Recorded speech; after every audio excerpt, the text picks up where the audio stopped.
Shalom Bapak Ibu yang terkasih dalam Tuhan Yesus Kristus. Pembacaan senjata iman kita hari ini diambil dari Roma 1 ayat 16-17. Sebab aku mempunyai keyakinan yang kokoh dalam Injil, karena Injil adalah kekuatan Allah yang menyelamatkan setiap orang yang percaya. Sebab di dalamnya nyata kebenaran Allah yang bertolak dari iman dan memimpin kepada iman, seperti ada tertulis, orang benar akan hidup oleh iman. Dari ayat ini kita belajar tentang kekuatan Injil Allah. Kita sebagai orang-orang yang percaya kepada Tuhan haruslah memberitakan Injil kepada orang-orang atau saudara-saudara kita yang belum mempercayai Allah. Akan tetapi kita sebagai anak-anak Allah seringkali merasa malu untuk memberitakan Injil karena takut merasa akan dikucilkan, dilecehkan, atau merasa tidak layak untuk memberitakan Injil. Tetapi sebagai anak-anak Kristus, kita dipilih oleh Tuhan untuk memberitakan Injil. Akan tetapi Injil adalah kekuatan Allah yang menyelamatkan manusia dari dosa dan mendamaikan manusia dari dosa-dosa yang diperbuat. Seperti yang tertulis di dalam Roma 1 ayat 17, sebab di dalamnya nyata kebenaran Allah yang bertolak dari iman dan memimpin kepada iman. Seperti ada tertulis, orang benar akan hidup oleh iman. Jadi kita sebagai orang-orang percaya, kita adalah orang benar yang hidup oleh iman kepada Kristus Yesus. Iman kepada Kristus adalah orang yang berdosa mendapat pembenaran dari Allah.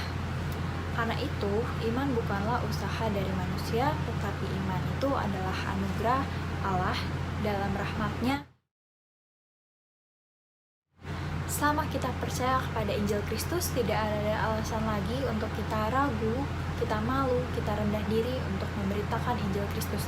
Karena di dalam Injil Kristuslah ada keselamatan bagi kita yang menerimanya. Tuhan Yesus akan memampukan kita dalam memberitakan Injil kepada saudara-saudara kita di lingkungan kita, ataupun di tempat kita bekerja, ataupun di lingkungan sekolah kita untuk memberitakan Injil. Tidak ada keraguan lagi bagi kita untuk memberitakan Injil firman Tuhan.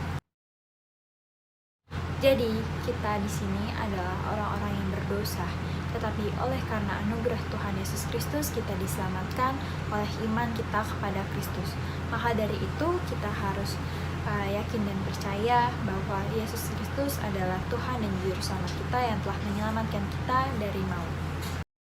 Injil adalah kekuatan Allah yang menyelamatkan. Saudara perlu tahu, manusia berdosa, hidupnya tidak akan bisa berubah hanya dengan motivasi, instruksi, hukum Taurat, tidak boleh ini, tidak boleh itu, lakukan ini, lakukan itu, dikasih visi, atau mimpi. Dengarkan saya, seorang yang perkawinannya hancur, tidak akan dipulihkan hanya diberi motivasi. Saya mau tanya, orang yang kecanduan, tahu nggak narkoba itu jelek buat dia? Orang yang korupsi, tahu nggak kalau korupsi itu ada konsekuensinya? Tahu ya? Kenapa dia tetap melakukannya? Nggak punya power untuk berhenti dari kecanduannya, karena dia dibelenggu menjadi budak dosa. Seorang yang hidupnya patah semangat belum tentu bisa memiliki semangat baru, hanya diberi motivasi, instruksi. Seorang yang hatinya penuh dendam dan kepahitan dan hidupnya penuh dengan dendam dan benci, belum tentu bisa mengampuni, hanya diberi motivasi untuk mengampuni. Injil itu mengubah akarnya, perbuatan itu buahnya. Makanya transformasi itu terjadi pada saat Injil diberitakan. Jadi inilah the power of the gospel. Ada kuasa yang bekerja. Injil memberikan lensa yang baru untuk memandang kehidupan yang fana di dalam konteks kekekalan. Saudara tahu, dunia bertolak belakang dengan Injil. Dunia ngomong gini, self-help, you need to save yourself. Injil bilang apa? God wants to save you from yourself. Tuhan ingin menyelamatkan kamu dari dirimu sendiri. Makanya kamu dijadikan manusia baru. Betul atau tidak, saudara? The culture bilang apa? You need to be yourself. The gospel says, deny yourself. Sangkal diri. Die to yourself. Dunia bilang apa? Believe in yourself. Kamu gak tahu kamu orang berdosa. Trust and believe in God alone. Itu gospel.